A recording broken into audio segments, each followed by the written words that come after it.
Okay, I will turn my video and audio off now. Good luck, everyone.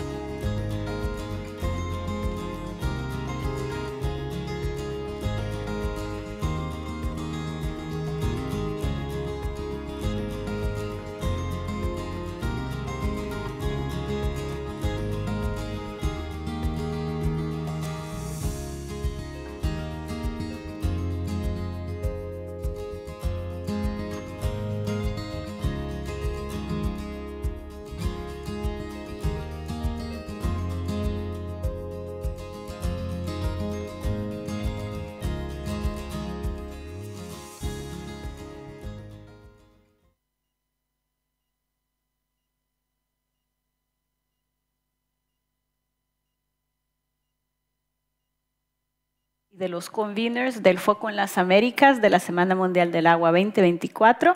Vamos a dar inicio al la penúltima sesión del Foco de esta semana. Esta sesión es sobre financiamiento sostenible para la cooperación en cuencas transfronterizas. Los conveners de esta sesión son el Banco de Desarrollo de América Latina, la Fundación FEMSA, Water for People, la Comisión Nacional del Agua de México, CONAGUA, y el BID. Yo soy Ana María Núñez, trabajo en el Banco Interamericano de Desarrollo y será con mucho placer que estaré con ustedes como la moderadora de la sesión.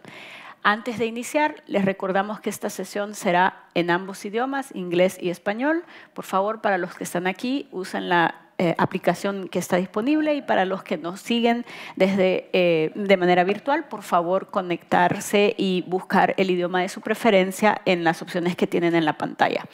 Para dar inicio a la sesión, voy a pasarle la palabra a Franz Rojas. Él es director de Agua y Saneamiento de la CAF, y él nos dará las palabras de bienvenida y nos enmarcará el tema de financiamiento sostenible para cuencas transfronterizas. Franz está conectado, así que le dejo la palabra. Muchas gracias, Franz, por estar con nosotros, y a todos y todas de nuevo, bienvenidos y bienvenidas. Por esta introducción. Just a few words in English. I'm very glad to be in this session to learn and discuss on financing for transboundary water cooperation. Because we are going to have the simultaneous translation, I'm going to switch to Spanish because most of the audience from Latin America speak Spanish. Muchas gracias. Y quisiera empezar esta sesión señalando que el agua, todos sabemos, es fuente de vida, pero también puede ser fuente de conflicto, como lo han referido incluso en la inauguración de esta Semana Mundial del Agua. Y los conflictos pueden ser entre usuarios de un mismo país o incluso entre países vecinos, ya sea por competencia por el uso del agua, por contaminación, por infraestructura construida aguas arriba o también aguas abajo, entre otros.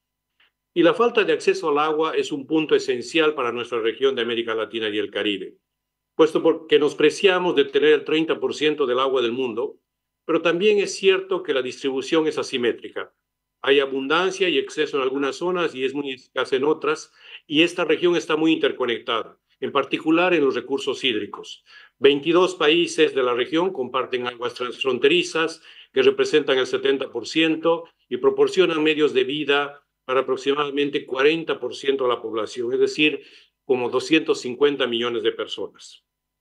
Y hablamos de cerca de 70 cuencas de aguas transfronterizas, 31 en Centroamérica, 37 en Sudamérica y una que es compartida entre ambas subregiones.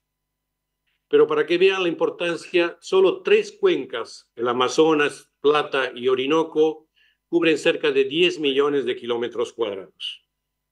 Y cubren muchos países, en el caso de Amazonas 8 países, en la cuenca del Plata 5, y así podría seguir.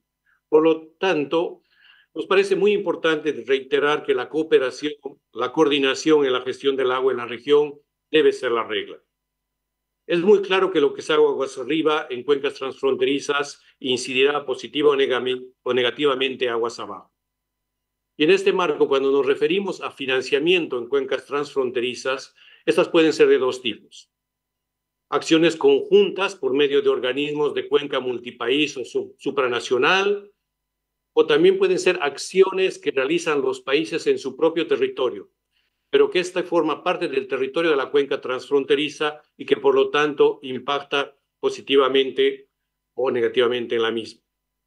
En este sentido, permítame solo mencionar que CAF ha venido apoyando mediante el uso, por ejemplo, de fondos climáticos, tanto del GEF, en proyectos con organismos de cuencas supranacionales como el Comité Intergubernamental de la Cuenca del Plata, que incide en 5 países, o bien el sistema del acuífero guaraní, que luego se referirá a uno de nuestros invitados por CAF, o bien mediante las comisiones binacionales, trinacionales que existen en la región, como en el caso del río Uruguay, que con recursos del Fondo de Adaptación hemos seguido apoyando, y tenemos así varios ejemplos en la cuenca del río Bermejo y una segunda operación importante en el SIC Plata para beneficio de los 5 países. Pero también CAF ha apoyado inversiones en territorios ribereños transfronterizos de varios países. Para citar simplemente algunos, la planta de tratamiento de aguas residuales en El Salto, cuyas aguas residuales se tratan a nivel terciario y desembocan al río Uruguay, que aprovechan sus aguas tanto Uruguay como Argentina, o varias plantas de tratamiento de aguas residuales que estamos ahora financiando en la cuenca baja del río Lempa en El Salvador, que es una cuenca compartida por Guatemala, Honduras y el propio Salvador, o la planta de tratamiento de aguas residuales de Mariano Roque Alonso en Paraguay y en otras ciudades intermedias que descargan al río Paraguay, que es un afluente del río internacional Paraná. Y en la sesión de hoy tendremos oportunidad de compartir diferentes experiencias de la frontera estadounidense-mexicana con un modelo innovador de financiamiento que posibilita un apalancamiento de recursos a partir del cumplimiento de indicadores de los KPIs. Es un placer volver a verte, Salvador, bienvenido, así como la experiencia en la cuenca guatemalteca y mexicana con Water for People, otras experiencias de Brasil y Colombia que nos compartirá WRI. Bienvenido, Todd. Y también algunas experiencias en Caribe y finalmente la experiencia del sistema guaraní es un sistema de referencia mundial, yo diría, y que se encuentra en nuestra región, así que bienvenido, Alberto Manganelli. Para dar inicio a esta sesión, permítame solo refrendar en un minuto que la innovación no solo puede y debe ser tecnológica, más en tiempos donde hablamos del Big Data y la inteligencia artificial, sino también estamos llamados a promover la innovación en lo social, en lo ambiental, en lo financiero, y por ello es posible utilizar más y mejor los fondos climáticos, pero también promover la generación de ingresos propios, como la venta de servicios, los préstamos, sobre todo viniendo de la banca multilateral como la que represento, pueden y deben promover innovaciones con bonos de impacto, con préstamos de segunda naturaleza, que son estos préstamos de deuda por naturaleza de segunda generación, o los bonos Blue Peas que estamos viendo en otros lugares, y por supuesto también atraer a otros actores que no han estado tradicionalmente financiando a través de los financiamientos combinados o blended finance que apalanquen y atraigan más recursos a la región. Con todo lo señalado, tengo mucho gusto en dar inicio a esta sesión y, por supuesto, invitar a que nos sigan todos los invitados y también los que nos están escuchando. Over to you, Ana María. Muchas gracias. Muchísimas gracias, Franz, por estas palabras de inicio de la sesión. Les recordamos, la sesión será ambos en inglés y en español. El número de la sesión es el 11883 para quienes quieran usar el servicio de interpretación. Vamos a pasar ahora a nuestra segunda panelista de la sesión. Ella es Susan Schmeier. Ella es profesora asociada de Derecho del Agua y Diplomacia de la Universidad Estatal de Oregón y es asesora científica y técnica del GEF para aguas internacionales. Susan nos conversará hoy sobre la importancia de la diplomacia para la cooperación en cuencas transfronterizas. Thank you very much, Susan, for being here with us. Gracias. I will have to switch to English. That will make it easier for me, but also easier for you to understand anything that I'm saying, because unfortunately I wouldn't be able to do that in Spanish, but working on it. Well, I think it's a great session, and I'm happy to see actually a lot of you here. It's the second last day, and it's after lunch, so that's usually difficult. But I think the fact that you're here really shows how important the topic is. You've probably heard here at the Water Week already a lot of discussion about shortages the water sector is facing in terms of financial resources, the global water crisis, which to a large extent also stems from the fact that there's underfunding. But we hear less typically about the specific field of transboundary water resources, where we have the general challenges of funding and financing that the water sector is facing, combined with an additional level of complexity that we see in the 313 transboundary river basins, more than 300 transboundary aquifers, and more than 300 transboundary wetlands that we have around the world, which is that additional complexity that not only at the national level different sectors are competing for funding, but we have that additional transboundary level where we have tensions between countries, tension between sectors, and all that coming with extra risks that often nobody is willing to pay for or to take into account when funding and financing these processes. But let's be a bit more specific. What exactly do we need the funds for? What do we need the money for? I think we can generally differentiate between two elements. We can look at core costs, and that is something that's represented in the pictures, for example, that you see here of the different basin organizations, of the gentlemen and very few ladies standing there discussing. So the whole process of setting up negotiation, processes of water diplomacy, establishing basin organizations, funding basin organizations, simply making sure that those who work at a basin organization have a desk, have a car, have a laptop, all the things that we often don't think about when we think funding cooperation, but that needs to be there for any other bigger cooperation, any joint projects to happen. And that is what we see on the other side here, which I would call program costs. That is what actually makes cooperation move forward. That is what leads to benefits of cooperation. So gathering data, analyzing data, sharing data, but also putting data to use. For example, protecting people from floods through transboundary flood forecasting and flood warning systems is something that does require budget. But also developing infrastructure or developing joint basin management activities. And I don't want to go into a lot of detail, but we see from experiences around the world, for example, that simply developing a state of the basin report, a transboundary diagnostic assessment for a basin, something that you should do every 5 to 6 years, can cost something between $500,000 and $1.5 million, just looking at basins that I've worked in recently. The implementation of these basin management plans are often way more expensive, can go from some millions to billions if we're also talking actual infrastructure investments. The operation of infrastructure, but also the maintenance of infrastructure, is something that does come with financial needs. Estimates typically say it's something between 0.5 to 6% of the initial investment costs that you would need every year to maintain a certain infrastructure projects. So there's a lot of funding that's needed. The good thing is, or the good news is, that there's also a lot of sources for funding and financing out there. We can, first of all, and I think that's really key, there's a reason for why I put it first, look at public funding. So funding that's coming directly from member countries as contributions to basin organizations. We can also look, of course, at external contributions from international development banks, from bilateral donors, but also at what many would call innovative solutions, such as fees for services, fees for projects, but also maybe contributions from regional organizations. There are basin organizations that rely on regional taxes for import that are being collected and partly fund basin management. So there's quite a bit out there. And of course, we also have the private funding, generally to be differentiated in debt equity and credit guarantees. And that is something that is often discussed here. When we hear, not only here, but also here at the Water Week, when there's a discussion about funding and financing transboundary cooperation, it's very often about how do we tap these sources, the second ones that I just mentioned, the innovative ones. There's very little discussion about the first part, right, which I would call the basis. And that is why I would like to highlight in my talk today really the question of sustainability, the question of how to get sustainable funds that are always there when you need them, that are there in a long, reliable manner, and for which you don't depend on political decisions and so on. And I think that is key, because otherwise we do face a vicious cycle where a lack of funding, whether long-term or occurring at a certain point in time, can limit cooperation, can lead basin organization to stall. We've seen this in the Okavango, for example, some years ago, also in the Mekong, when a sudden shortage in funding led them to let go of staff, stop certain projects.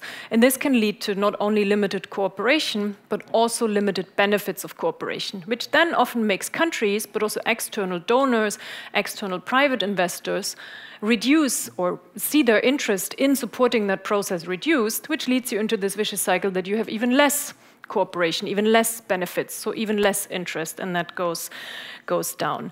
And that is why, what I want to highlight as well, is why framework conditions matter so much. So it's not only about always tapping into innovative financing and funding resources, but also making sure that the framework conditions that help us to either generate more investment from more investment and enter into a virtuous cycle, or that make us face the risk of this vicious cycle that I just described.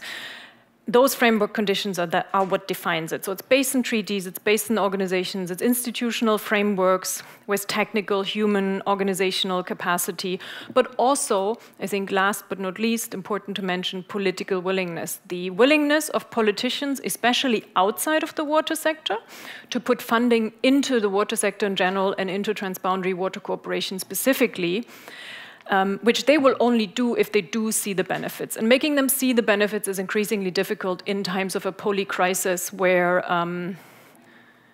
it's 2 minutes already, 2 minutes ago, but I'll wrap up. At times of a polycrisis where politicians have to deal with an economic crisis, a global health crisis, wars, conflicts, instability everywhere. So the question, how do we actually put beyond the water sector the need for funding on the table?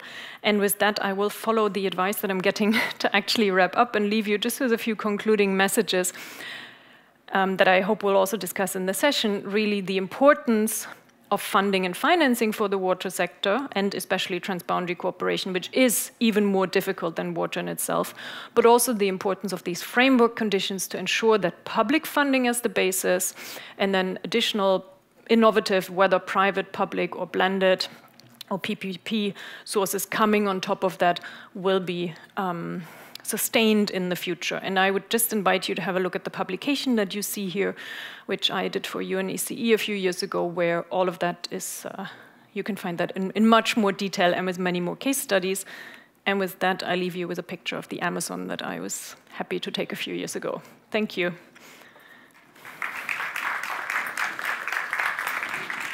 Thank you very much, Susan. I'm going to switch back to Spanish. Ahora vamos a pasar a la parte de la sesión donde en los próximos 30 minutos tendremos una serie de presentaciones, 5 to be exact, 5 para ser exactos, donde vamos a explorar una variedad de enfoques en temas de financiamiento innovador sostenible para la cooperación transfronteriza. La primera presentación, y perdón que no voy a... ¿Estamos bien? Sí, perfecto. La primera presentación está a cargo de Salvador López. Él es directora ambiental del Banco de Desarrollo de América del Norte, NatBank, y él nos conversará sobre la experiencia que tiene dicha institución en la cooperación binacional entre Estados Unidos y México. Salvador, muchísimas gracias por estar aquí con nosotros. Gracias, Ana María, y buenas tardes a todos los que están ahí presentes. Un gusto saludarlos desde San Antonio, Texas. Estoy dándole aquí un segundo. ¿Me avisas, por favor, cuando puedan ver mi PowerPoint? Creo que ya lo tienen, ¿no?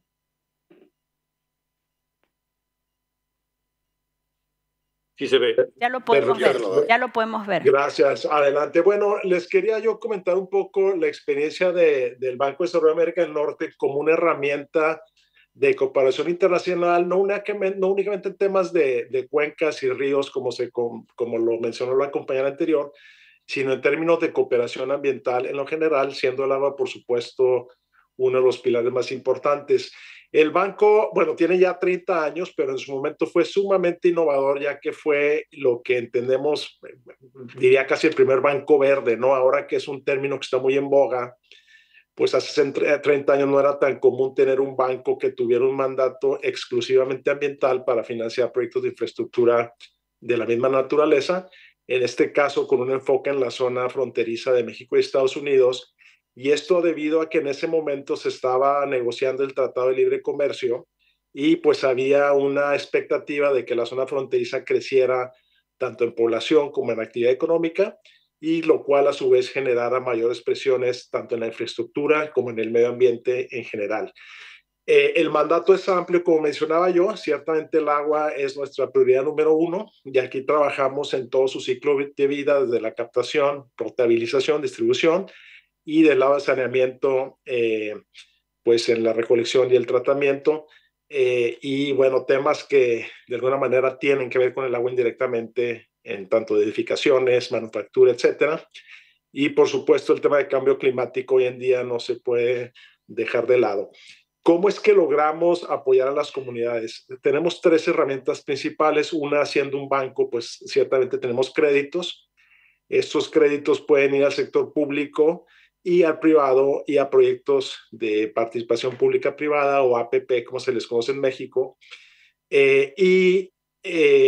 Bueno, en temas de agua, la gran mayoría va al sector público, pero sí vemos que hay espacio y hay oportunidades para la participación privada, sobre todo para proyectos de grande escala. Hemos financiado desaladoras de agua de mar, hemos financiado plantas de tratamiento muy grandes, donde la participación privada ha sido importante. En términos de fondos perdidos o grants, siempre queda algunas comunidades o algún tipo de proyecto que es difícil financiar como banco, un proyecto que sea bancable. Y entonces aquí contamos con un par de herramientas, siendo la más grande de ellas recursos de la Agencia de Protección Ambiental de Estados Unidos, que se pueden operar también en México para evitar flujos de agua contaminada transfronterizo. Y aquí hemos logrado inversiones cercanas a los superiores, a los $2,000 millones en proyectos de infraestructura en México. Y por supuesto, la asistencia técnica, siempre muy importante para desarrollar un pipeline, ¿no? Una línea de proyectos, así como buscar el fortalecimiento de las instituciones. Rápidamente hemos tenido ya un avance considerable en cerrar la brecha para el servicio de infraestructura básica. Siempre queda por ahí un remanente, sobre todo en ciudades más pequeñas, alguna infraestructura ya cumpliendo su vida útil. Pero creo que, como dirían en inglés, el elefante en la sala es el tema de la diversificación de fuentes. En la zona fronteriza en México, y me imagino que en muchos de sus países, existe una gran concentración en una o un par de fuentes, y esto pues obviamente nos hace más vulnerables a las sequías, al cambio climático, etcétera. Entonces el banco ahora está muy enfocado en proyectos de conservación, de reuso, de desalación, y también haciendo más énfasis en el uso agrícola. Como en muchos de sus países, seguramente 70-80% del agua se utiliza por el sector agrícola, con muchas pérdidas, y muchas veces para cultivos de bajo valor. Entonces esa transformación es algo que el banco ve como un componente necesario de una solución final. Este es un ejemplo muy rápido de un proyecto bastante exitoso que hemos tenido recientemente, donde el banco le emite un crédito de $150 millones al Estado, al gobierno del Estado de Baja California, y este a su vez le presta ese dinero a 4 organismos operadores de agua. Para los que no son mexicanos, ubicarán solamente en la ciudad de Tijuana, una ciudad de más de 2 millones de habitantes, que es parte de este estado. Los organismos operadores a su vez utilizan este dinero, para llevar a cabo proyectos de agua y de saneamiento. Pero lo que lo hace muy interesante es que si estos organismos operadores subestatales cumplen una serie de indicadores de desempeño, entonces el gobierno del estado les condona la deuda, y ese dinero se puede reinvertir en más proyectos de agua y saneamiento. Nos parece muy importante por 3 razones. Es una cantidad considerable para estándares mexicanos. 2, se apalanca este dinero, se le da varias vueltas a este dinero. Y 3, pues se busca con ello el fortalecimiento institucional de los organismos operadores, que es algo de lo que por lo general adolecemos en la región. Muy brevemente, otro esquema de colaboración donde estamos haciendo un proyecto integral de saneamiento en la ciudad de Nuevo Laredo. No voy a entrar en los números, pero aquí pueden ver ustedes la combinación de recursos que existen, tanto como crédito, como subsidio de Estados Unidos que les mencionaba, pero también contribuciones de los 3 niveles de gobierno de México y de la Comisión Internacional de Límites y Agua. Y con eso, Ana María, te regreso la palabra y quedo a sus órdenes para cualquier cosa. Gracias. Muchísimas gracias, Salvador, por esta muy interesante perspectiva y experiencia. Let me go. I think I have.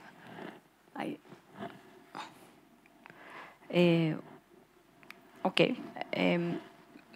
Entonces, and now I'm going to switch back to English, and I will go and I will hand on the word to Todd Gardner. He's the director of Cities for Forest and the Infrastructure Initiative of the World Resource Institute, WRI, and today he will share with us an interesting perspective on prioritizing nature-based solutions through creative multi-stakeholder funding.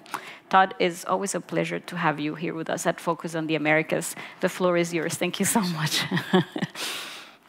And I think. Okay, thank you. Well, good afternoon. Pleasure to be here. Again, Todd Gardner. I'm based in Durango, Colorado.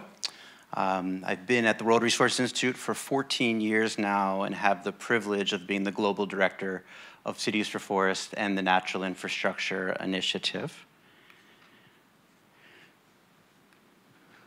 We work with over 90 cities across the globe, helping them meet their priorities and address challenges by harnessing the power of nature. Over 25 of those cities are in the LAC region. And yes, we focus on capacity building and furthering enabling conditions, but really where we spend a majority of our time is in helping articulate a clear economic business rationale for investing in nature-based solutions and green-gray infrastructure for water and climate resilience, and how we then turn that economic argument into a financial proposition and structuring the funds of flows and finance.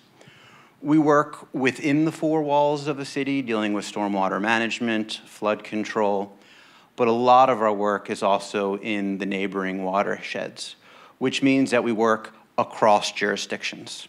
So many of the other presenters, when they refer to transboundary, are talking about country-to-country collaboration around large lake or river systems. I'm going to be taking a slightly different frame and thinking about agency to agency. How can a water utility partner with the Department of Transportation, the Environmental Finance Ministry, the Public Works Department, to collaborate to get nature-based solutions implemented and financed at a much larger scale? The default is silos. Each agency, each ministry, each stakeholder group has its own mandate and ambitions, and very little coordination across the aisle. But if you line up those priorities, I would bet that you're going to see much more alignment than you will see differences. If you're the Department of Transportation and need to protect your roads and bridges from floods, well, it would be great to think about your capital planning and long-term priorities alongside the stormwater and flood control district.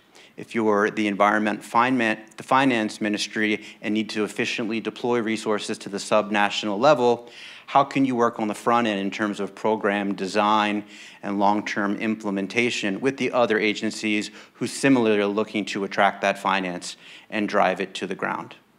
The beauty of this type of cooperation is that each agency, each ministry can pitch in a little bit of funding, but recognize the full suite of benefits. If done well, planning can be much more efficient, implementation can be much faster, and at least the initial anchor of funding can be greater, hopefully unlocking much more innovative and scale sources of resources. And so just giving one concrete example, no pun intended, because it's actually on the nature side here, Bogota, Colombia. Drought concerns, water quality issues, flood realities are increasingly impacting a growing population. And the default approach was to invest in more gray infrastructure, and that will always be part of the solution. But we work with that broad spectrum of stakeholders, agencies, ministries, financiers to think about, if we all came together, could we come up with a program design that would dramatically reduce transaction costs, increase the likeliness of success, and set the stage from these different revenue streams to be able to tap into more innovative sources of financing. It started by looking at what is that return on investment and economic argument. And when we looked at the prioritization of even just 2,500 hectares, a combination of restoration, enhanced management of degraded agricultural lands, and better enforcement and protection of protected areas, we were able to recognize over $40 million of cost avoidance simply from sedimentation and nutrient reduction alone. We were almost able to double that when you think about the co-benefits that would be accrued across different agencies, ministries, and stakeholder groups, leading to over a 12% ROI with a very aggressive discount rate. We were then able to think about how that might set the stage for different colors of funding and finance. We are currently working with the utility of Bogotá right now to understand how to tap into their operating budget to finance the first 2,500 hectares of restoration. We are working with a group of 20 SOAD partners to think about how to put together a green climate fund proposal that would unlock over $50 million to start to get implementation at scale. We're looking at the green bond market, talking to the IDB, many others, to understand how does this transboundary cooperation in this context set us up for large-scale implementation that can happen quickly and unlock all different sources of funding and finance. Happy to go into more detail when we get to the question and answer. Really appreciate the opportunity to be here with you, and thank you very much.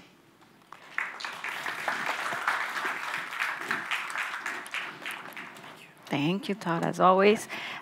Ahora volvemos a conectarnos virtualmente para tener la presentación de Mario Velázquez y de Herles Martínez de Water for People, quienes discutirán el impacto de los programas de incentivos forestales en la cuenca de la Alta Grijalva y la necesidad de fortalecer mecanismos financieros para la gestión de áreas productoras de agua. Herles y Mario, bienvenidos y muchas gracias por estar con nosotros. Muchas gracias por este espacio. La verdad es de que con mi colega Mario Velázquez queremos compartir el trabajo que hemos realizado en Guatemala a través del Instituto Nacional de Bosques y la cooperación con organizaciones como Water for People en acciones de recuperación y conservación de bosques estratégicos para la producción de agua, enfatizando algunos resultados importantes en el territorio de la parte alta de la cuenca del río Grijalva como un territorio fronterizo de vital importancia para Guatemala y México.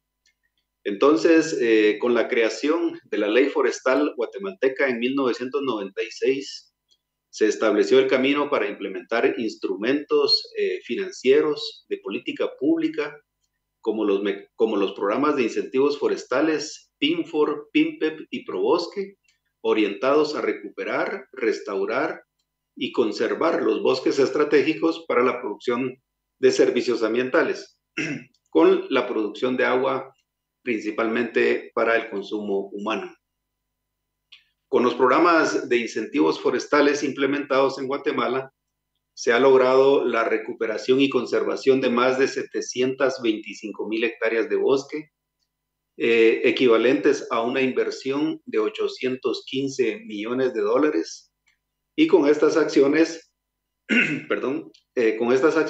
se ha logrado un impacto muy importante con la recuperación y conservación de 227,800 hectáreas de bosques estratégicos para la producción de agua. En este caso, para abastecer principalmente las comunidades ubicadas en cabeceras municipales y departamentales. Equivalentes entonces al 32% del área total de bosque bajo manejo, beneficiando con este resultado directamente a más de 46,300 familias en el territorio.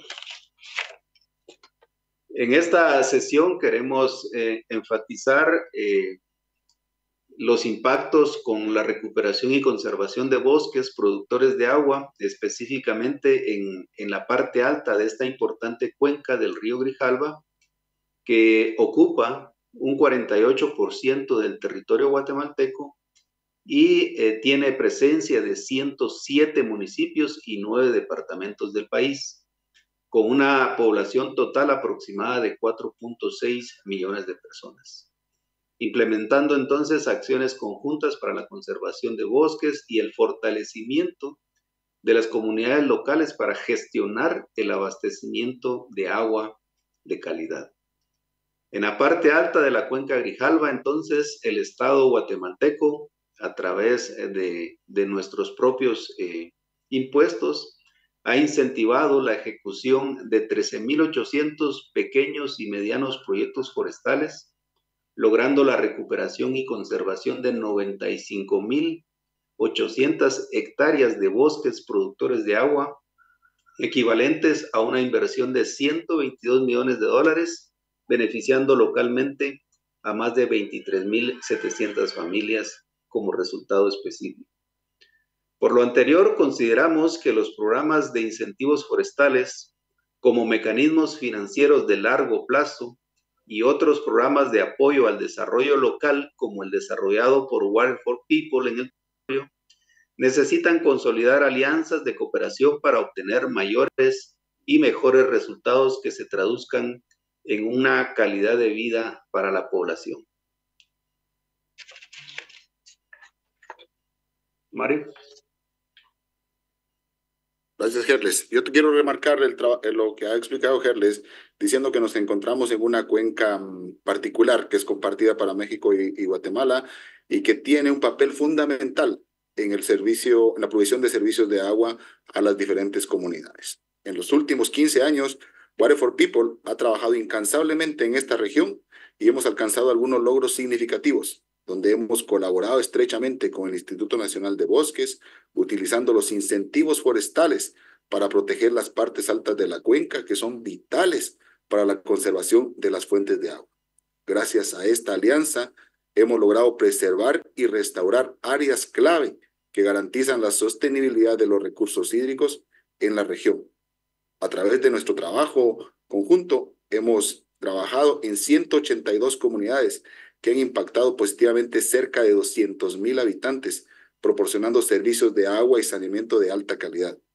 Además, en estos municipios, 250 escuelas y 25 servicios de salud hoy día tienen el 100% de manejo seguro de agua y saneamiento, lo que representa seguramente un avance significativo en la calidad de la vida y en la salud pública de estas comunidades. Estamos seguros que estos logros no habrían sido posibles sin la colaboración de las municipalidades, las comunidades y el Instituto de Bosques a través de los incentivos forestales, porque esto ha permitido una gestión sostenible de los bosques en las partes altas de la cuenca. Este esfuerzo conjunto no solo protege los recursos naturales, sino que también asegura la continuidad de los servicios de agua fundamentales para el bienestar de las comunidades en Quiché, porque nuestro fin último es que todas las personas tengan agua y saneamiento para siempre. Gracias.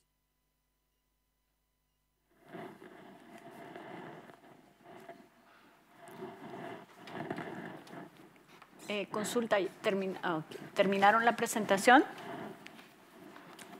Sí. Ya, perfecto. Sí, muchísimas gracias. Gracias a ambos. Gracias por estar conectados aquí con nosotros. Ahora vamos a pasar a la próxima presentación. And I'm going to switch to English to introduce our next speaker. His name is Christopher Husbands. Christopher is the coordinator for the Caribbean Water Utility Insurance Collective, QUIC. I love the acronym, by the way. Christopher will present the experience of QUIC as an example of cooperation between water utilities in the Caribbean that are strengthening disaster resilience in the region. Thank you for being here, Chris, with us. And the floor is yours.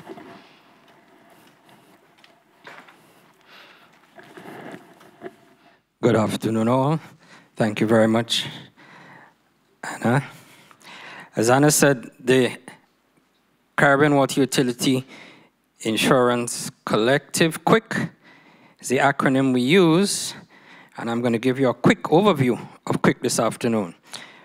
For geographic reference, this is we have the pointer here. This is the Caribbean region here. And we basically it's a program supporting the utilities of the English-speaking the Caribbean, including Belize, Guyana, and Suriname. Why quick? This slide sums it up. This is a replication of the storm tracks from 1850s. And what this basically shows is that the Caribbean region has always been in a vulnerable position and will always be in a vulnerable position based on the Earth's natural movement. Now, the colors of those storms will change. Climate change is expected to affect the intensity of the storms. But the reality is, even before we consider the effects of climate change, the Caribbean region has always been located in an area prone to disasters. And I can tell you, as someone that had to lead an organization out of the devastation of Hurricane Ivan in 2004, you basically look at your entire infrastructure being wiped away in 1 hour. Decades of progress, decades of investments gone in 1 hour, and you really and truly have to build back up from scratch. Quick was established in 2023, and let me recognize our main development partners and supporters. The program has been led by the Inter-American Development Bank with support from the Caribbean Catastrophe Risk Insurance Facility, the Caribbean Development Bank, and with, of course, significant support from the Government of the United Kingdom through the Foreign Commonwealth and Development Office. Quick has 3 components.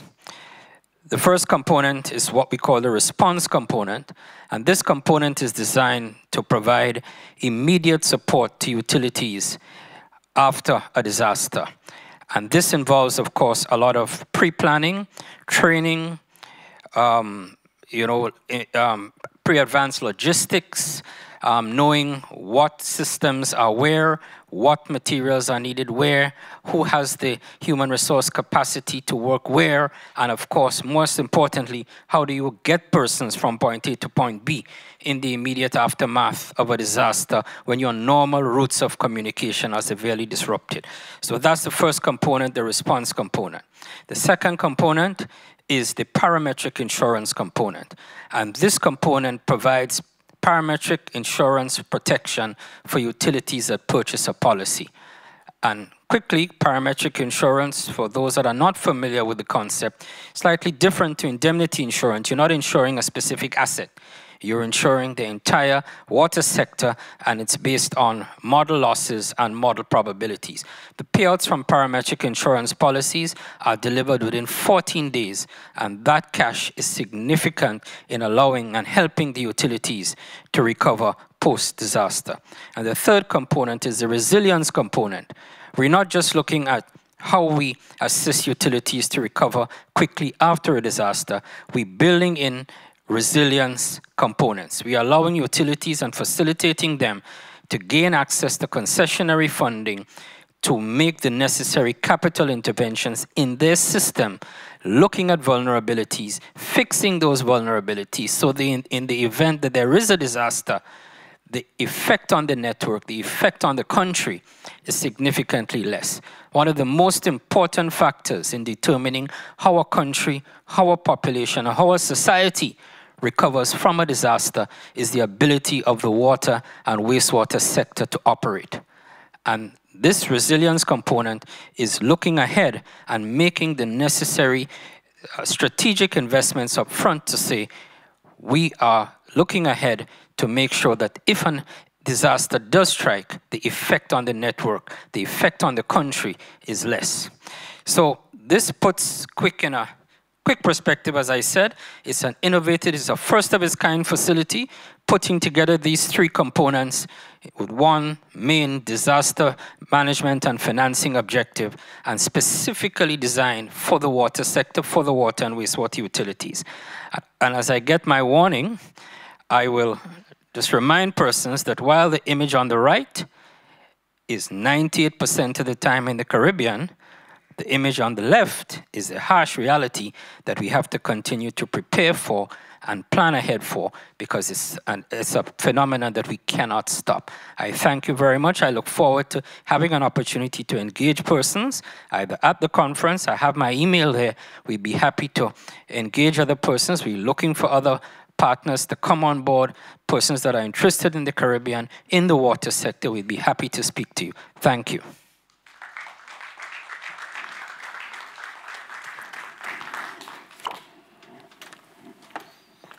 Thank you, Chris. I think we're all interested in preserving the nice beaches in the Caribbean, so hopefully you will get lots of emails.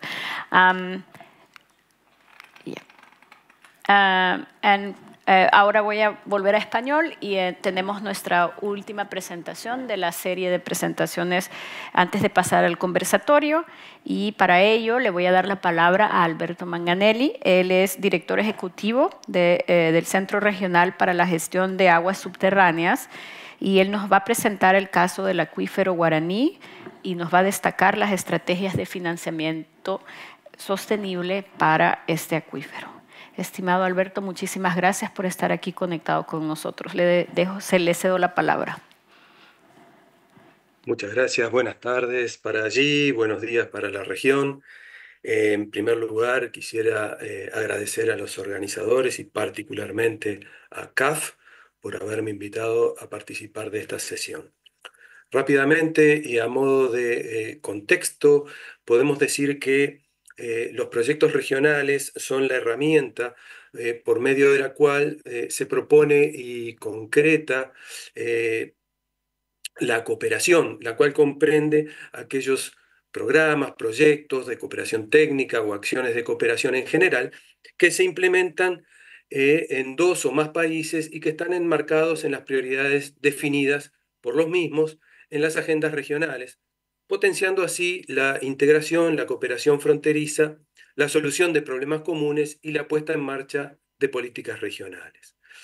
Es la cooperación internacional y regional, junto con el desarrollo de modelos de financiamiento innovadores y sostenibles, crucial para superar obstáculos y asegurar una gestión efectiva y equitativa de los recursos hídricos transfronterizos. Los mecanismos de financiamiento tienen una influencia geográfica global y los casos, básicamente, de los sistemas acuíferos con financiación de instituciones internacionales o regionales han podido aumentar de forma significativa el nivel de cooperación dentro de estos sistemas acuíferos transfronterizos. Vamos a ver como ejemplo la importancia que ha tenido la financiación, que ha tenido y que tiene la financiación sobre el sistema acuífero Guaraní. Sobre este sistema se han desarrollado 2 proyectos, el primero entre 2003 y 2009, cuyo nombre fue el de Proyecto para la Protección Ambiental y Desarrollo Sostenible del Sistema Acuífero Guaraní, y el segundo entre 2022, con una finalización prevista en diciembre de este año, que es el de la implementación del programa de acción estratégico del Sistema Acuífero Guaraní, posibilitando acciones regionales. De ellos, el Proyecto para la Protección Ambiental, vamos a definir, digamos, cuáles han sido aquellos hitos de importancia de la financiación. En primer lugar, permitió un importante aumento del conocimiento del sistema, de lo que se sabía hasta ese momento.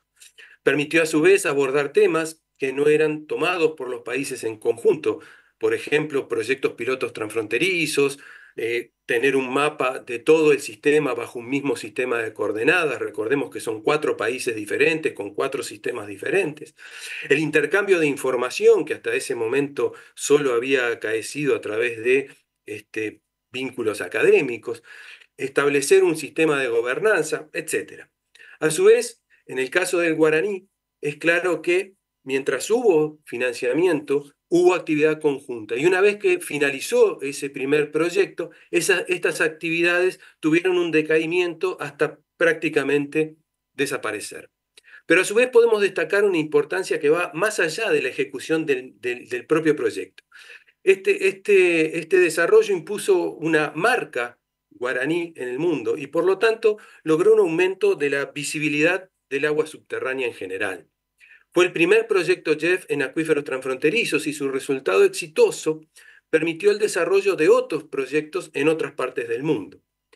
Favoreció a su vez la ejecución de proyectos nacionales debido a una mayor facilidad para la obtención de fondos debido a esa importancia y permitió finalmente la creación de grupos de investigación, es decir, el desarrollo de capacidades a la interna de los países. Finalmente, el proyecto actual, que finaliza en diciembre, como dije, financiado por el JEF y cuya agencia de implementación es el Banco de Desarrollo para América Latina, CAF, y UNESCO es la agencia ejecutora, ha permitido retomar aquellas acciones que quedaron del primer proyecto y ha puesto en movimiento nuevamente las estructuras institucionales de los países involucrados. Básicamente, los dos productos de mayor trascendencia están representados por la institucionalización de mecanismos para reforzar la cooperación transfronteriza entre los países del SADC. Es decir, el Comité de Monitoreo y Modelos y su red de monitoreo piloto, con una compra de equipos, con análisis químicos, perforaciones, etc. Y el Comité de Capacitación y Difusión, que ha tomado el conocimiento, el género, las cuestiones indígenas como objeto de su trabajo en forma principal. Esto es brevemente una rápida reseña de cómo la financiación a través de proyectos permite el avance de la cooperación entre los países y, por lo tanto, la consecución del ODS 6. Muchas gracias. Muchísimas gracias, Alberto.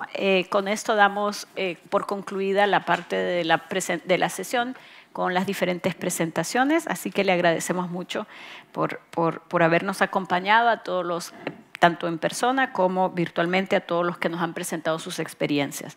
Ahora vamos a pasar a la parte del conversatorio y para eso, porque además, no sé si sabían, pero ya hice mucho ejercicio, no me quería seguir subiendo y bajando del escenario, entonces voy a invitar más bien a que se unan aquí conmigo a las tres panelistas para el siguiente conversatorio. Tenemos primero a Astrid Hillers, ella es especialista ambiental senior en aguas internacionales en el GEF. Tenemos, bienvenida. Thank you for being with us. Este panel va a ser en ambos idiomas, así que, yeah, thank you for being here with us. If you want, you can be here then. Ana Laura Elizón, ¿no? Nuestra querida Anita, ella es jefa de seguridad hídrica de Fundación FEMSA. Muchas gracias por estar ahí. Si quieres, toma el micrófono de mano o ahí hay dos micrófonos de ganso. Y luego Silvia Chávez, ella es gerente de cooperación internacional de la Comisión Nacional del Agua, CONAGUA en México. Muchísimas gracias a las tres por estar aquí con nosotros. Thank you very much, beautiful ladies, for being here with us today. Y vamos a empezar, como hemos hecho en algunos ya de los conversatorios del Foco en las Américas, y vamos a tener una serie de preguntas. Les pedimos que sean breves. We ask you to please be brief in your answers, since we have a few questions that we would want to talk to you about.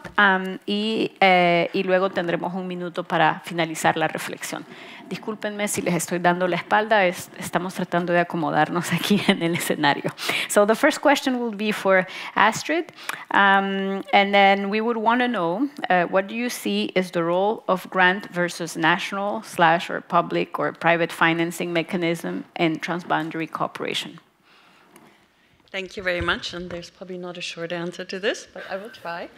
And I also want to excuse that I'm coming up with the telephone. It's just to make the translation for me because I don't speak Spanish. So, so I'm coming from the GF, the Global Environment Facility, and it has an international waters window that is specialized or focused on helping countries to come together, like the Guarani we heard about, and the stories that Susanne talked in her introductory speech. You know, coming together, understanding each other, looking at exchange of information and looking at the basin or groundwater basin at the same scale and with the same data information, creating opportunities for cooperation, building institutions behind it, and then coming into a strategic action program, which we just heard from the Guarani, and then implementing it. So you can imagine that this is, first of all, a long-term process that needs to be funded in a series of projects, which DF tries to do with 18 agencies, CAF included, which we have heard many times. Honestly, in a lot of times when you bring regional players together, and there hasn't been cooperation, and you need to find out the same data, and you need to trust each other, and you need to understand each other's system, each other's interests, each other's needs in order to negotiate an agreement. That is where the grant finance is essential.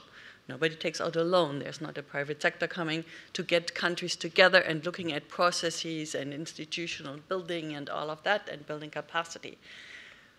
Once this cooperation matures, there's a continuum. There's rarely, no cooperation and full cooperation. It matures over time. These institutions, of course, also need to start to self-fund.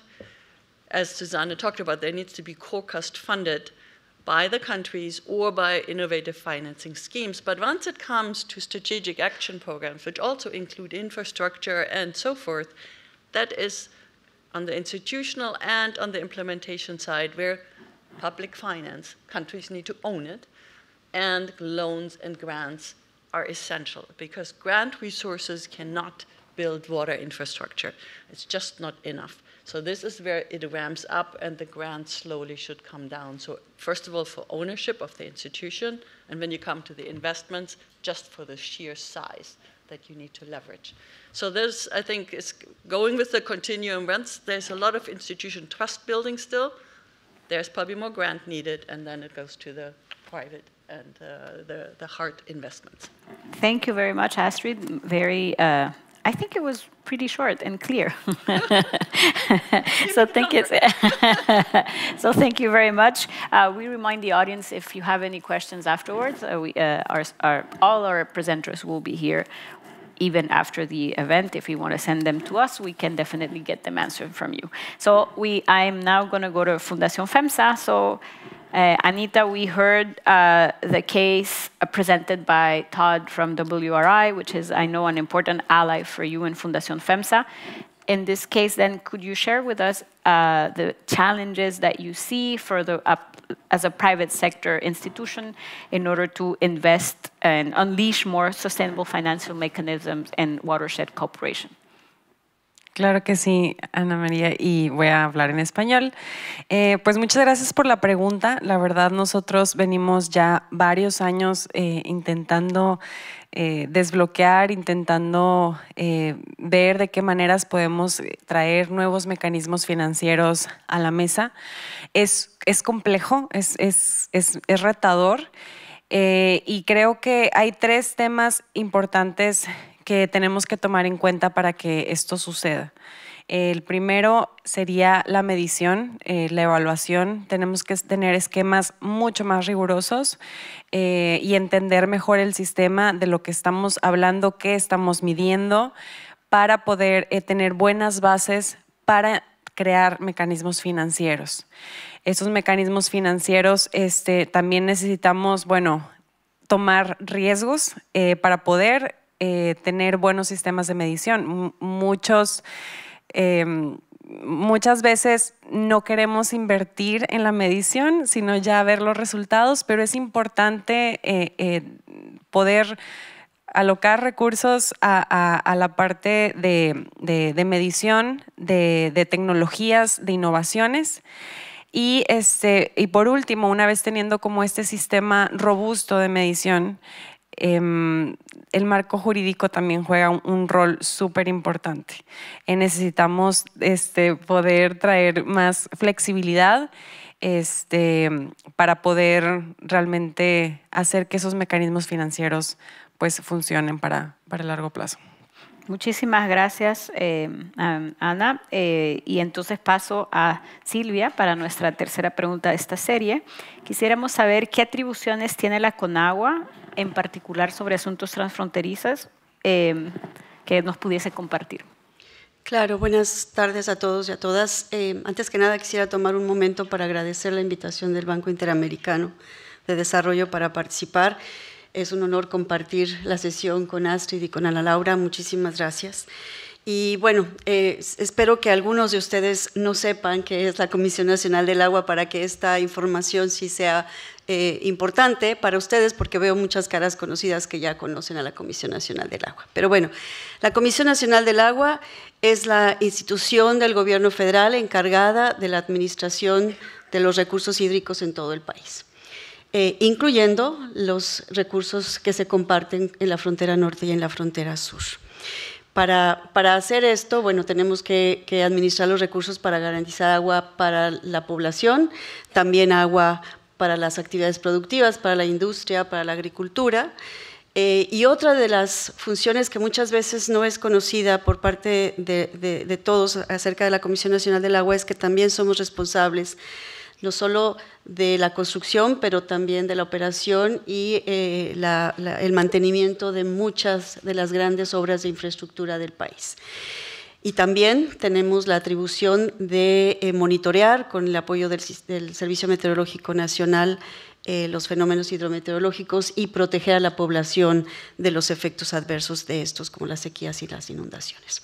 Todo esto en un país que tiene una extensión bastante grande y que es muy diferente en una región y en otra. En el norte tenemos una región muy árida, semiárida y árida, y ocupa 2/3 partes del país. Sin embargo, en esa región es donde se concentra el 77% de la población y se genera más del 80% del Producto Interno Bruto.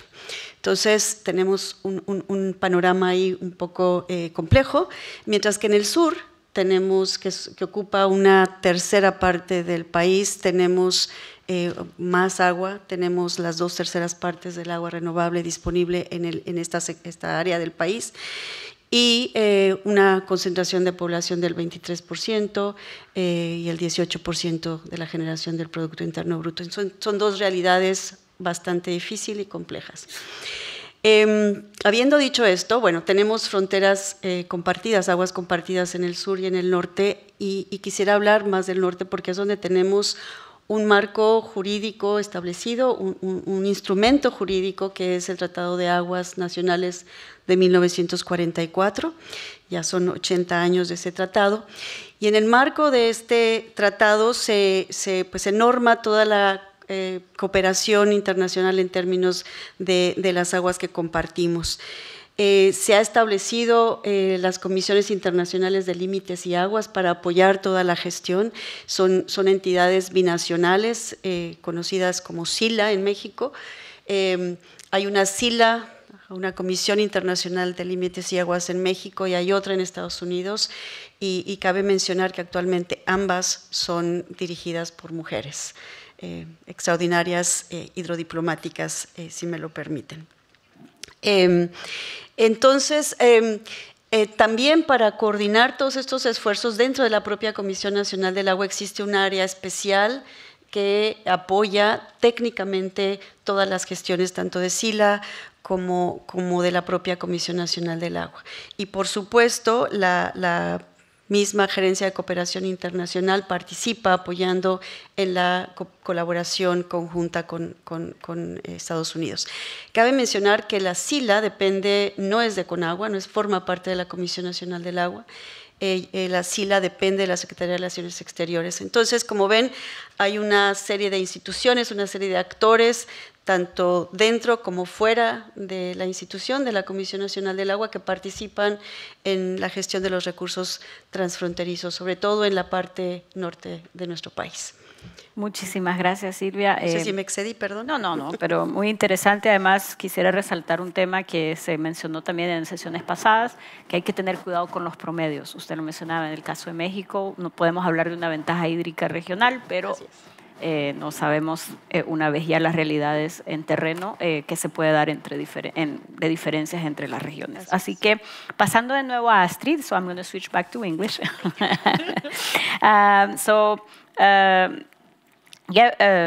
And I'm sorry, how you say GEF? In Spanish, we say GEF, so I don't know. That's fine. Okay, so GEF is a financial mechanism that provides support across different thematic fundings. So you have national, regional, and this includes nature-based solutions.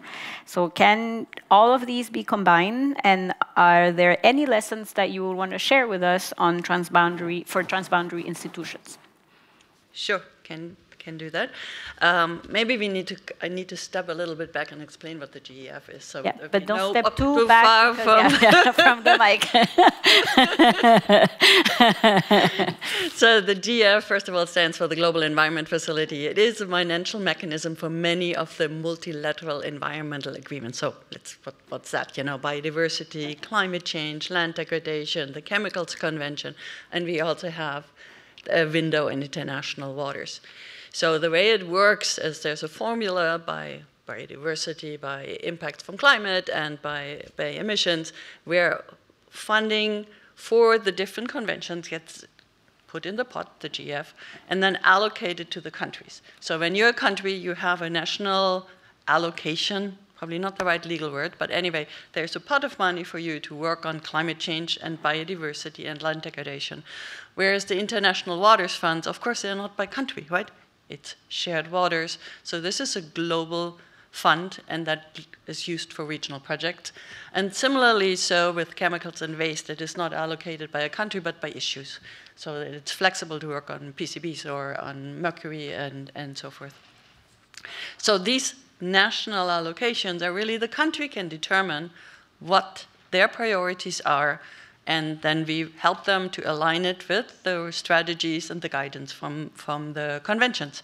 The international waters we talked about before, and it was also in the keynote, is really the process of getting countries together to build institutions and to implement things and come to a common water security and share the benefits across the basin for stable relations, for integration and peace.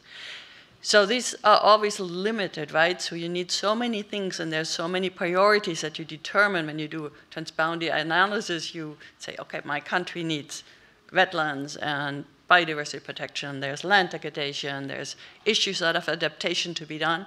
And then there's the regional, when we overlay as a region, we need priority 1, 2, 3, that is most important to improve the overall basin health and the overall basin cooperation.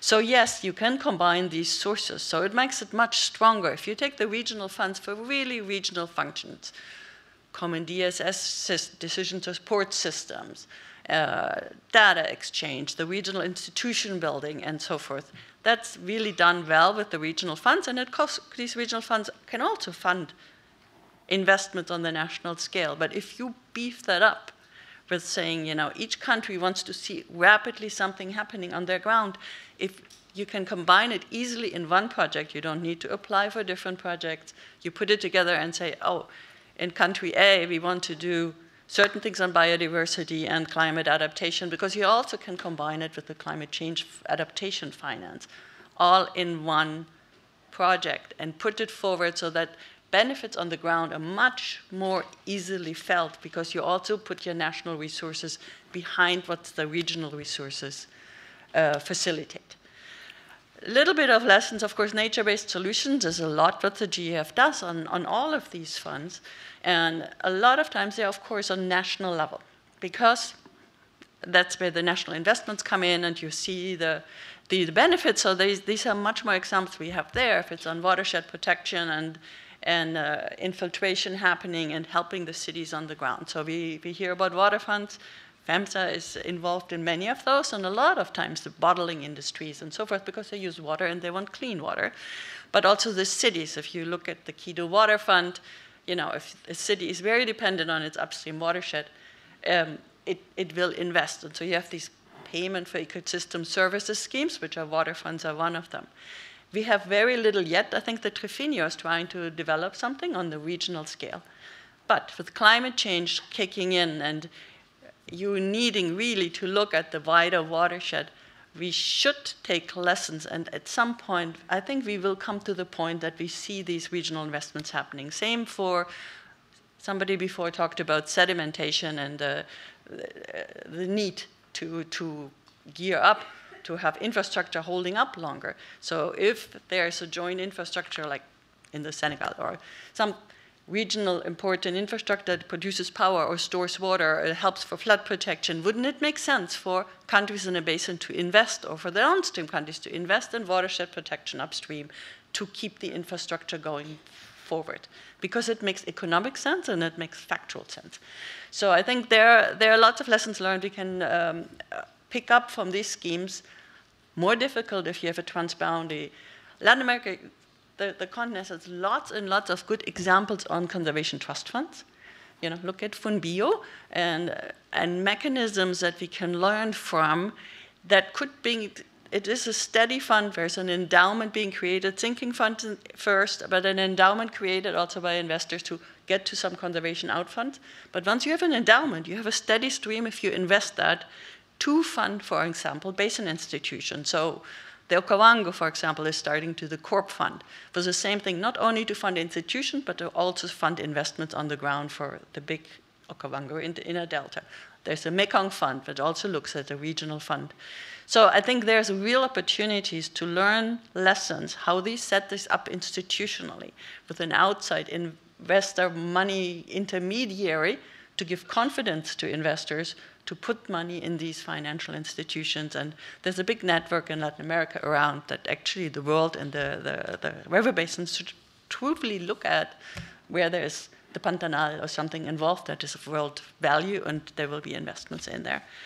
Institutional, I think I don't have so much more to add, but it's really important what was said in the keynote, that the grant funds over time phase out, so you have a steady inflow of investment into an institution that needs to come from national level or from these steady funds that get outside created and give a steady income to the institution. So they're stable, they're long-term, and they're not dependent on outside funding. So thank you very much. And thank you for mentioning the water funds. This is something that we have been working with GEF and Fundación FEMSA for a while now in the Water Fund Alliance for Latin America and the Caribbean. So thank you so much. Now I go to FEMSA, Fundación FEMSA. So Anita, so FEMSA ha sido, and I'm going to switch to Spanish, FEMSA ha sido un gran aliado para el banco, y viceversa. En temas de innovación, tenemos Fuente de Innovación juntos, que para los que están aquí y quieran venir a nuestra próxima sesión es justamente sobre innovación en ciencia y tecnología y hablaremos de Fuente de Innovación. Entonces, quisiéramos preguntarte cómo FEMSA está tratando de innovar justamente en este espacio de financiamiento sostenible para cuencas transfronterizas. Claro que sí, Ana María, muchas gracias. Y muchas gracias, Astrid, por mencionarlo. Me encanta que nos complementemos. Yo creo que aquí los tres jugamos un rol importante, diferentes organizaciones, diferentes perspectivas, y hay que trabajar en todos los niveles, si no, no vamos a lograr un impacto. Entonces, coincido contigo, creo que eso es sumamente importante el trabajo que se está haciendo. Yo voy a poner un ejemplo desde el sector privado en algo mucho más puntual, bajarlo a un proyecto y contarles de un proyecto que estamos haciendo de agricultura en Guanajuato. Y platicando de lo que comentaba en la pregunta anterior, logramos ahorros importantes. Podemos medirlo hasta cierta manera, pero el reto se viene en cómo lo guardamos, o sea, cómo lo conservamos. Esa agua, ¿cómo le hacemos para que no se vaya a otro lado, no se fugue o no la utilice nadie más? Y entonces, en ese gap, o sea, teniendo esos ahorros, si nosotros los pudiéramos agarrar y poderle dar un valor, pudiéramos generar un mecanismo financiero importante que pudiéramos a lo mejor ofrecer para pagar a los mismos inversionistas que puedan invertir en tecnología, en hacer más eficiente el uso de riego, mejorar la producción para los agricultores, que los agricultores puedan ver una mejor ganancia y al mismo tiempo pues pagar esa tecnología. Pero ese valor no está todavía, no estamos listos y por eso insisto en que tenemos que trabajar en conjunto para mejorar y ver las oportunidades en el marco jurídico, ser un poco más flexibles, ver la manera de cómo podemos pues sí, trabajar en conjunto para lograr y dar ese paso y desbloquear inversiones importantes y tener ese retorno de inversión en los mismos proyectos. Entonces, bueno, nada más comentar también otros instrumentos que estamos pensando es en foros de, por ejemplo, Latimpacto, donde empresas inviertan en innovación de impacto, que también esto es algo que estamos tratando de fomentar, es este nuevo ecosistema de innovación, cómo incentivamos a más empresas a que se sumen a estos retos, a invertir, a poder pues sí, como romper esas barreras. Así que, bueno, muchas gracias. Muchísimas gracias. Y ahora pasamos a Silvia. Usted nos quisiera compartir alguna experiencia o lecciones que ha tenido la Conagua en México que pudiesen servir a otras regiones, a otros países del mundo que están tratando de innovar en este tema de financiamiento sostenible para cooperación transfronteriza. Claro, gracias Ana María. Yo quisiera empezar un poco retomando lo que acabas de decir, Ana Laura. Creo que hemos hablado se ha hablado durante muchos años. Yo tengo relativamente poco tiempo en el sector agua, desde 2018, y lo he venido diciendo los últimos años. Yo he escuchado mucho en estos, del 2018 a la fecha, de la necesidad de mecanismos innovadores de financiamiento, ¿no? De hacer otro tipo de esquemas financieros para el agua. Sin embargo, seguimos recayendo en la mayoría de financiamiento del sector público, ¿no? Y en esa medida no hay presupuesto para Conagua que alcance, ¿no? Hay por ahí cifras que dicen que necesitamos 130 millones o 120 millones de pesos al año para poder salir adelante durante los próximos 10 años. Yo no sé siquiera si eso alcance. Lo que sí creo es que es importante conjuntar diferentes alternativas de financiamiento. Y es ahí donde creo que está el éxito de este Banco de Desarrollo de América del Norte. El NatBank es un instrumento, una herramienta, un vehículo que tiene una especialización en el tema transfronterizo y en el tema de apoyo a los proyectos de infraestructura de agua. Así que creo que ese es el gran ejemplo. Ya lo decía Salvador en su última lámina y un poco nada más para recapitular. Claro que tenemos la experiencia, la Comisión Nacional del Agua participa mucho en como la contraparte mexicana en este programa de inversiones conjuntas, y ha sido un gran éxito porque permite la colaboración, el diálogo intensivo entre los dos países, y se han creado los mecanismos, se han creado grupos de trabajo para dialogar y pensar en cuáles son los proyectos idóneos para ser financiados bajo este programa.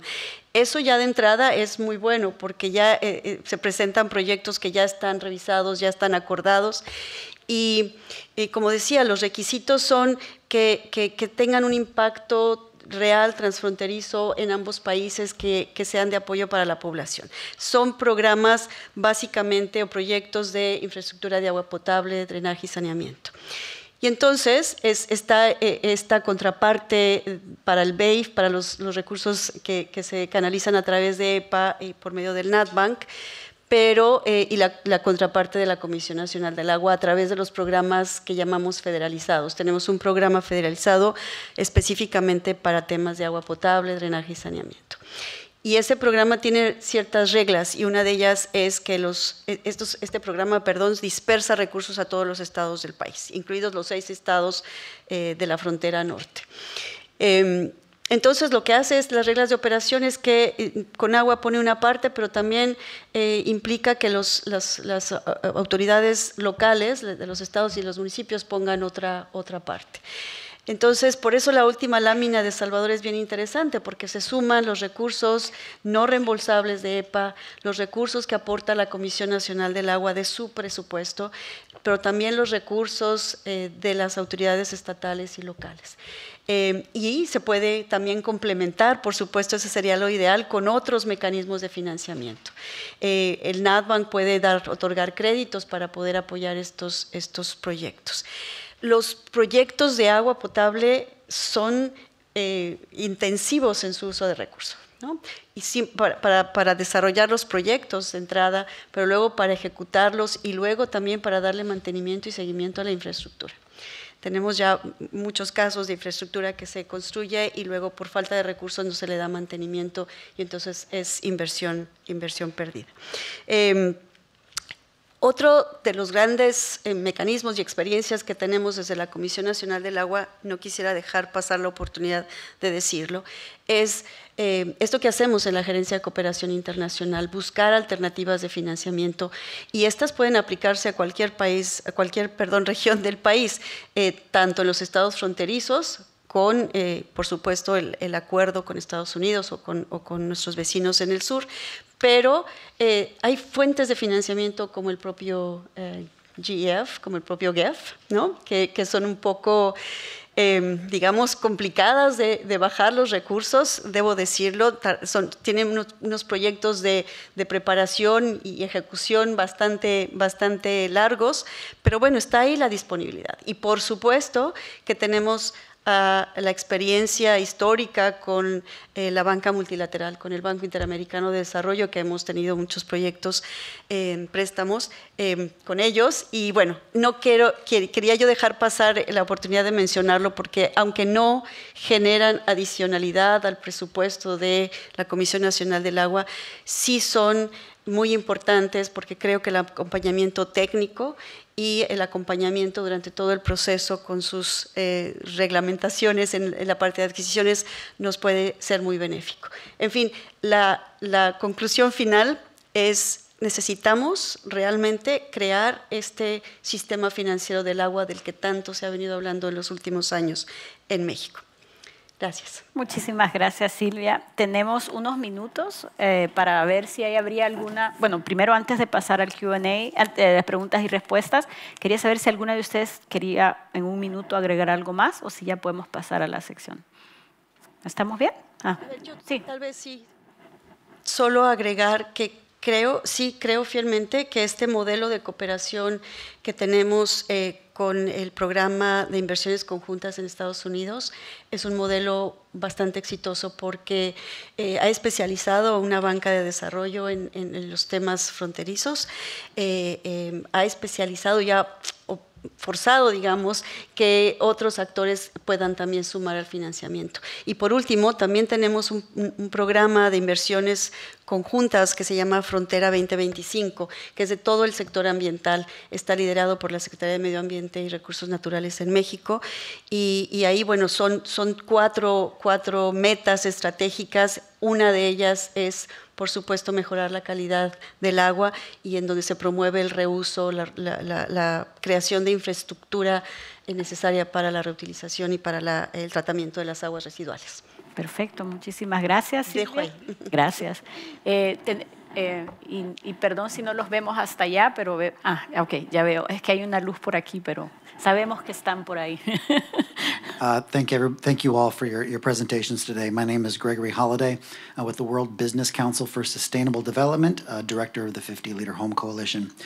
We heard today about excellent cooperation between the U.S. and Mexico and the treaty that's gone back 80 years.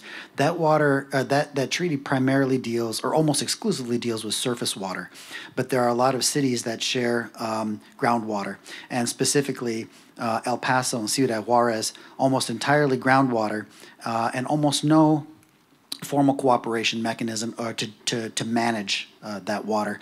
And so I'm wondering what resources exist, whether it's technical support or financial, to help cities like that on the border build a capacity for data sharing, data analysis, information, joint policy analysis.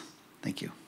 Thank you. No sé, Silvia quiere, y si no, el colega también, no sé si todavía está Salvador, conectado. ¿todavía estás Salvador ahí? está Sí, del NatBank. Simplemente, igual y le doy la palabra a Salvador también para que él nos pueda explicar un poco más acerca de lo que hace el Banco de Desarrollo de América del Norte, pero decir que existe un mecanismo dentro del tratado que es las actas, esas actas que desarrollamos y llevamos como cerca de 330 por ahí actas, actas que se suscriben entre ambos gobiernos, entre las dos comisiones internacionales de límites y aguas. Y estas actas lo que permiten es trabajar sobre problemáticas muy específicas.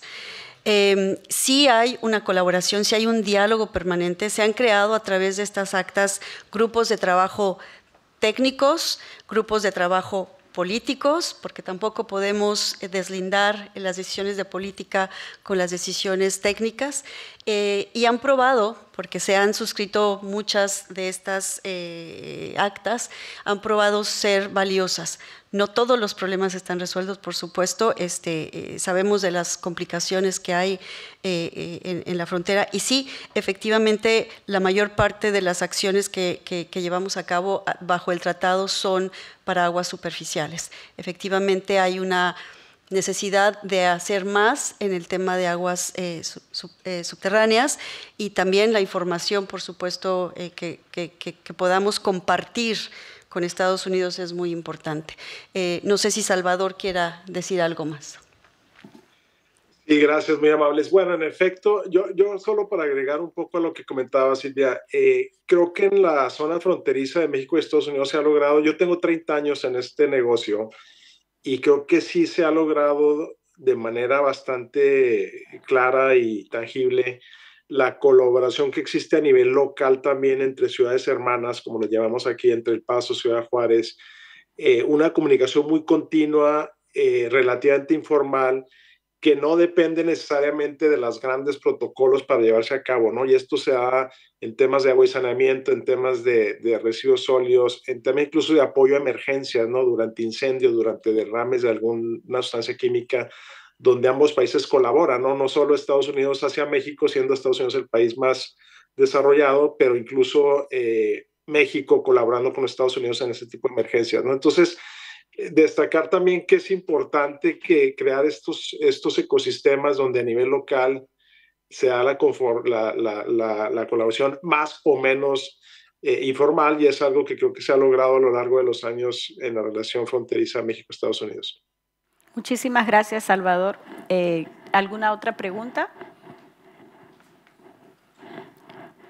No los vemos, pero sabemos que están ahí. Tenemos todavía unos minutos. ¿O algún ponente que quisiera decir algo más de los ponentes conectados o aquí en sala? Todd or Christopher, if you wanted to add something else. Ok. Si no hay más preguntas ni comentarios, quisiera agradecer a nuestras expertas para este panel. Muchísimas gracias. Y quisiera decirles a todos y todas los que nos acompañaron, tanto en línea como en persona, muchísimas gracias por haber estado aquí con nosotros. Esta fue la penúltima sesión del Foco en las Américas. Tenemos una más enfocada en ciencia y tecnología, a la cual les invitamos encarecidamente a las que se puedan conectar. Y si no, como saben, toda la información estará disponible casi inmediatamente, porque somos muy eficientes en nuestras redes sociales y en nuestra página web. Así que muchísimas gracias y que sigan disfrutando de la Semana Mundial del Agua. Thank you, everybody, for being here with us. Thank you. Thank you so much. Thank you, ladies.